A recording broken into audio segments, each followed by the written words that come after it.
Well,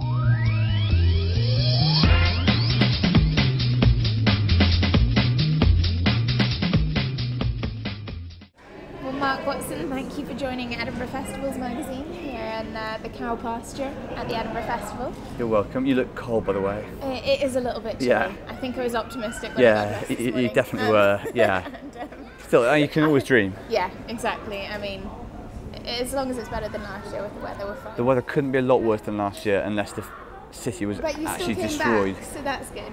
You always do come back, yes. Edinburgh is sort of like part festival, part prison that you keep returning Right. to as a performer. It's sort of That's nice. It's a nice sentence to. well, everyone enjoys it, but everyone also feels in some way destined to sort of keep coming back again and again. Well, you know. did your last year's show. I mean, there's been a lot of build up for the 2012 show because last year was the 2012 preview. Right? Yeah, I basically began this show this time last year as a sort of warm-up, so I've had a year to develop it. So if the show's not brilliant, then you've got to ask what I've been doing for a year, basically. Yeah, exactly. So, are you feeling the weight of expectation?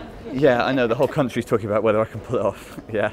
No, it's luckily there's Olympics which have distracted people from the main event of whether my show lives up to expectations or not. So have you been training similarly hard for, these? I do anyway. Yeah, I spend most of the year just jumping over hurdles and doing. Good. I'm in the sand pit and stuff. So yeah, I'm primed. I'm physically pumped for it. And this show, I mean, it's all about. It's called The Information. Yes. And it's basically you're talking about how information's basically everywhere now, isn't it? It's all on the internet, whether it's right or not. Yeah, that's right. That's kind of the theme of the show. So it's sort of about the weird way that information is everywhere. The internet kind of shapes all of our lives on a daily basis, and it's all happened quite quickly. Yeah. So in the show, I have people text me and stuff, and there are various sort of technological ways of interacting with me before the show and during the show. So it's kind of the show's about technology and also uses technology for unorthodox audience interaction. Be honest, we all look up stuff on Wikipedia when we don't know it, but and do you do the same? Well, yeah, but even my Wikipedia page has got various inaccuracies in it, and that's one of the things that I talk about in the show. Yeah. Wikipedia says you started your comedy career in 2002, I think. Yeah, I suppose that's true. Well, that was when I was doing open mic competitions, but for a long time it said that I had a world record collection of stick insects on Wikipedia, which is not true. Would have been a little bit sad. So. Yeah, there is a guy called Mark Watson who does though. That's how it happens. And there's also a Mark Watson baseball player when I Googled. There's a baseball player. There's a former footballer, and there's a guy that writes textbooks about economics. So now and again, I come across a copy. Once someone brought a copy of a book about sort of understanding the Japanese market for me to sign. There are various. It's a fairly common name. Occasionally I meet someone else called Mark Watson. Do you feel like your identity's been diluted by the internet and then confused? It's weird to just put your name in and find that there are dozens of people. But at least I'm a comedian, so I've got loads of pictures on Google Images and stuff. If you're a regular guy called Mark Watson, you'd feel kind of annoyed that someone. The worst would be if you were called like Harry Potter or something, or if you had really Russell Brand or something. There'll be people walking around with those names that every day, everyone they spoke to would say Russell Brand, and you have to say yes, I know. So these days that is a bad fate, because it would be weird to sort of construct your own identity if you couldn't Google yourself without seeing someone else's face the whole time. That would be a bit demoralising, I think. Yeah, you want to be the most famous person with your combination of names, if at all possible. But at the same time, I mean, on the other side of the coin, surely the internet's really helping stand-ups get. Oh yeah. Yeah, stand-ups have been hugely affected by it. I mean, YouTube and stuff was really helpful to me a few years ago. It's probably still very helpful, and Twitter, the sort of easy flow of ideas and stuff is it's made an enormous difference. Yeah, 10 years ago, there was.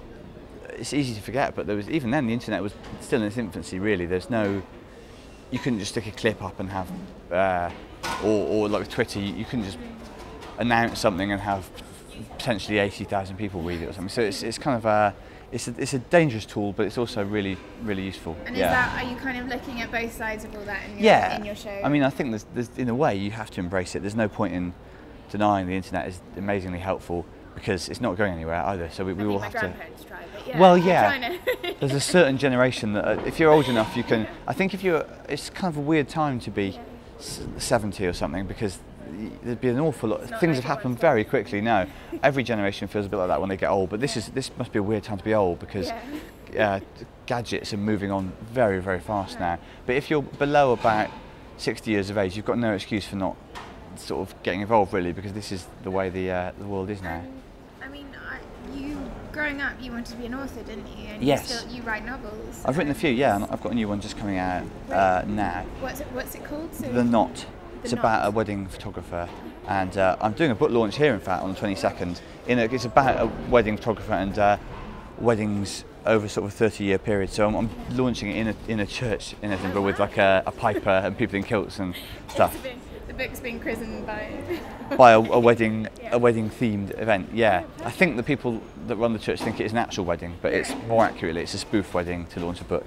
You're a man of many talents. You're a comedian, a novelist, an Olympian. Olympic organiser. Yeah, I turn my hand to a bit of everything. And do you have a preference in terms of? I mean, is the writing or the performing more?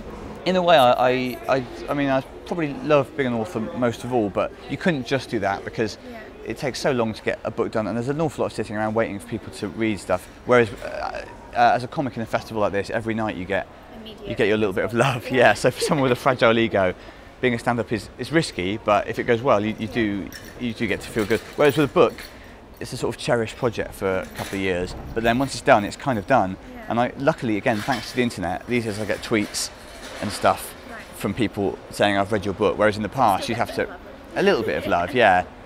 You know, it's not like in the old days when you'd maybe get the odd fan letter, but basically you'd never have any proof that anyone was reading it. So that's a good thing about stand-up. You get you know that people are sort of listening to you. You get attention. It's all about attention. I'm surprised you've had time to write another novel because you're on TV all the time these days. You've got your live tour. I mean, last year you had a huge national tour. Yeah, time is quite difficult. I'm looking to try and get an extra day put in the week. Sleep deprived. Yeah, well, especially with I've got a toddler as well, so the few days of sleep proper sleep a year I get are at festivals, and like I'm catching up at the moment. But yeah, even here there's loads of stuff to do all the time. There's loads of I've got quite a few writing projects on.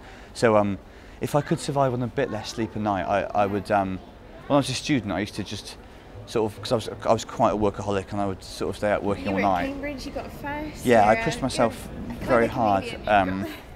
Well, I got the first by just working flat out. Basically, I was kind of an obsessive, and in those days I could just work just flat out all night with coffee and stuff, and then just get a tiny bit of sleep. But then I was 19. It's a different game then. I've not quite got the stamina that I used to have, but I still do work quite long hours. Why should people come to your show? Why should they come? Apart from because the fact that you're I've already said that I'm quite kind of emotionally needy, and I crave attention. Ego, they really should just. Yeah, they'd be letting me down, and they'd be potentially kind of handling a delicate person quite badly if they didn't come. I think it would be a real disaster if they didn't come. Actually, it would be a bit of a moral dilemma. It would actually be quite rash. Yeah, I hesitate to say evil, but it would be a very, very dark behaviour to not come to the show. If you have a conscience, come if you've to the got show. any sort of humanity in you, you really should come. Also, I think it'll be good. I think this is, as you've heard, I have worked on this show much longer than I normally do, so I'm really happy with it. And I saw your 2012 preview, and it was brilliant last year. Oh, thank you. Well, it's a lot better than that. So it's a lot better than brilliant. So that's another reason to come. It's going to be almost mind-blowing, I think. Yeah. Well, I look forward to seeing it. I'm excited about it myself, and I've seen it. Just remind everyone who's coming to. It's going to be on at George Square Theatre, Assembly at George Square at 7:40.